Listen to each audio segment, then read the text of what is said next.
পুনৰ IIT গুৱাহাটীত ছাত্ৰীৰ ৰহস্যজনক মৃত্যু 23 বছৰীয়া সৌমিয়া নামৰ ছাত্ৰীগৰাকীৰ ছাত্ৰীনিবাসত মৃত্যু এমটেকত অধ্যয়নৰত ছাত্ৰীগৰাকী দিচাং হোষ্টেলৰ আছিল ছাত্ৰীগৰাকীৰ ঘৰ উত্তৰ প্ৰদেশত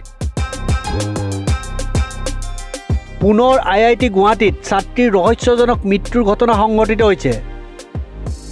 23 বছৰীয়া সৌমিয়া নামৰ ছাত্ৰীগৰাকীৰ ছাত্ৰীনিবাসত ৰহস্যজনকভাৱে মৃত্যু হৈছে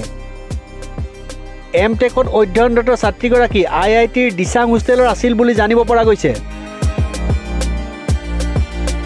ঘটনাস্থলীত আমিনগাঁও আৰক্ষী আৰু দণ্ডাধীশ উপস্থিত হৈ তদন্ত আৰম্ভ কৰিছে আমিনগাঁৱৰ পৰা হিমাংক দাসৰ ৰিপৰ্ট নিউজ 13